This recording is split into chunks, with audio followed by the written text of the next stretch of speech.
अभी आप लोगों ने पिछले लेक्चर में देखा कि मैग्निफिकेशन एंड मैग्नीफाइंग पावर दोनों बिल्कुल अलग अलग चीजें हैं और दोनों का आंसर भी अलग अलग आता है, मतलब भी अलग अलग है। क्योंकि मैग्निफिकेशन लीनियर टर्म्स में डिफाइन होती है और मैग्नीफाइंग पावर एंगुलर टर्म्स में डिफाइन होती है। तो अब जो हम सीखना चाह रहे होंगे दैट इज द इक्वालिटी की किस केस में लेंस के द्वारा जो मैग्निफिकेशन होगा और जो मैग्नीफाइंग पावर होगी वो सिंपल माइक्रोस्कोप की दोनों के लिए मतलब दोनों वैल्यूज सेम होगी। तो वही क्वेश्चन, उसी टाइप का क्वेश्चन जो पिछले लेक्चर में लिया, कुछ चेंजेस के साथ हम ले रहे हैं। A card sheet divided into squares each of size 1 millimeter square is being viewed at a distance of x naught। इस बार एक नई डिस्टेंस, पिछली बार यहाँ कुछ वैल्यू दे रखी थी, इस बार आपको x नोट दे दिया। पिछली बार ये 9 सेंटीमीटर था, इस बार ये x नोट है।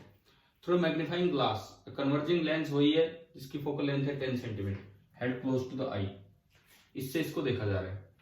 What should be the value of x naught in order to view the squares distinctly with maximum possible magnifying power? तो हम इसका सॉल्यूशन स्टार्ट करते हैं। फर्स्ट पार्ट, मैग्नीफाइंग पावर जो होती है दिस इज मैक्सिमम। ये कब मैक्सिमम होती है? व्हेन जो इमेज जिसको आप ए डैश बी डैश बोल रहे थे अभी तक पिछले लेक्चर्स में, is formed at near point, is formed at near point. और आपको उसके लिए अगर डायग्राम देखना हो तो इस तरह का डायग्राम होता था कि ये वो कन्वर्जिंग लेंस, इसके फोकस पे अगर आप ऑब्जेक्ट रखते हो जब तो जो इमेज बनेगी वो इन्फिनिटी पे बनेगी। That was the case of normal adjustment. लेकिन इस पर्टिकुलर केस में आपको ऑब्जेक्ट आपको कुछ दूरी पे रखना था और मैंने कहा था वो याद रखना, और वो डिस्टेंस था d into F upon D plus F. ये डिस्टेंस इसके फोकस से भी कम है, इसका जो फोकस है वो तो f डिस्टेंस दूर है परंतु ये डिस्टेंस इससे कम है। और इस केस में जो इमेज बनेगी वो आंख के नियर पॉइंट पे बनेगी। मतलब अगर आपने एक छोटा सा ऑब्जेक्ट यहां रखा है तो इस केस में जो इमेज बनेगी, मान लो ये एंगल थीटा है, आप इस लाइन को पीछे बढ़ा दीजिए। ये हमने पीछे आज वाले लेक्चर्स में, पिछले लेक्चर्स में सीखा हुआ है। और ये इमेज यहां बनेगी, ये ए बी और ये ए डैश बी डैश सॉरी। तो आपको ये बताना है कि एक्स नोट मतलब कितनी दूर आप ऑब्जेक्ट को रखें, ये जो स्क्वायर शीट है इसको कितनी दूर रखें कि ताकि आपको मैक्सिमम पॉसिबल मैग्नीफाइंग पावर मिले। तो फर्स्ट पार्ट के लिए एक्स नोट हो गया d into F upon D plus F. ये हमने पीछे लेक्चर्स में कैलकुलेट किया हुआ है कि ये कैसे आया। कल आपको होमवर्क भी दिया था ये खुद निकालने के लिए। तो हमने वैल्यूज पुट की, d into F 25, F 10 upon D plus F 35। तो ये आपका आया 5 और ये 7, 50/7 डिवाइड करोगे 7 7 49, 10 7 1 7 30 7 4 28, 7.14 सेंटीमीटर। यानी कि अगर आप ऑब्जेक्ट को, पिछले क्वेश्चन में वो जो शीट थी पिछले लेक्चर में जो लिया था वो 9 सेंटीमीटर दूर थी, आप और आगे ले आओ और आगे ले आओ, वो इमेज बढ़ती चलेगी। अगर आप 7.14 सेंटीमीटर दूर रख देंगे तो उस समय मैक्सिमम मैग्नीफाइंग पावर होगी। और ये आपका फर्स्ट पार्ट हो गया। और इसके बाद आप कर दीजिए third part, what is the magnifying power in this case.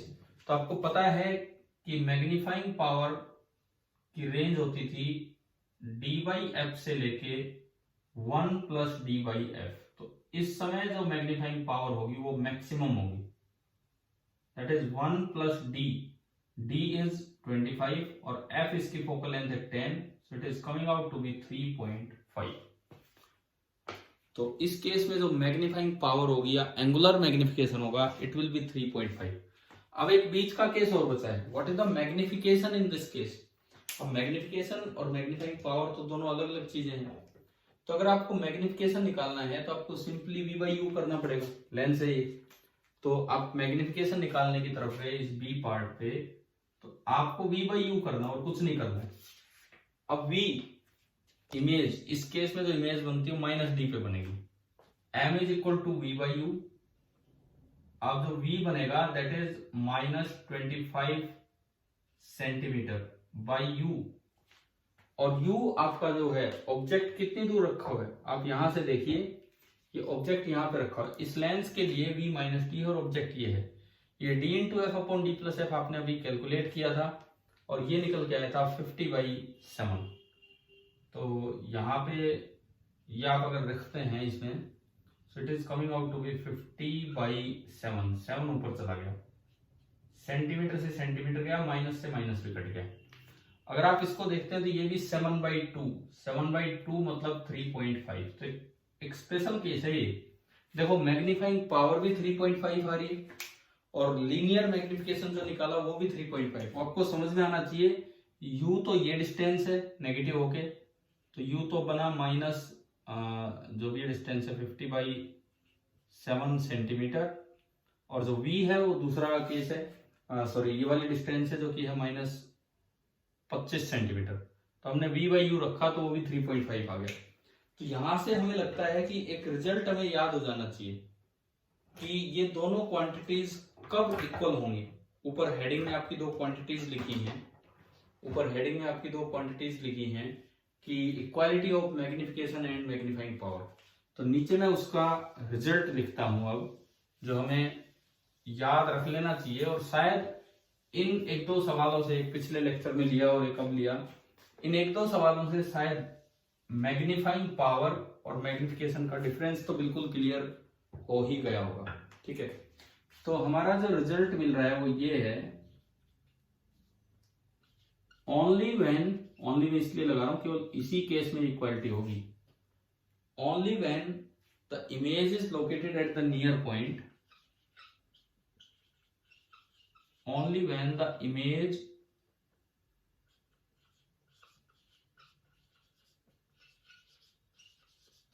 is located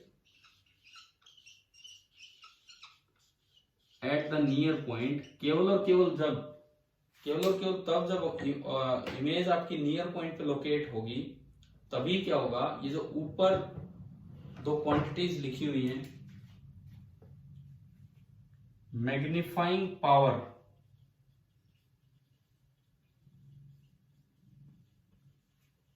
equals magnification. तो इन छोटे छोटे लेक्चर्स से आपको छोटे छोटे कॉन्सेप्ट्स, बल्कि यूं कहें ये वो हिडन कॉन्सेप्ट हैं जो अक्सर बच्चा देख के ही नहीं जाता है, भूल जाता है भी ऐसी भी कोई चीज है, तो ये आपको समझ में आ जाना चाहिए। तो सिंपल माइक्रोस्कोप हमारा कंप्लीट होता है। जो अगला जो टॉपिक होगा जब भी होगा वो होगा कंपाउंड माइक्रोस्कोप। सिंपल माइक्रोस्कोप पे 3 छोटे छोटे लेक्चर मैंने आज डाले हैं और एक आपका कल था, तो आप ये सारा अपने ढंग से कवर कर लीजिए। ठीक है, थैंक यू।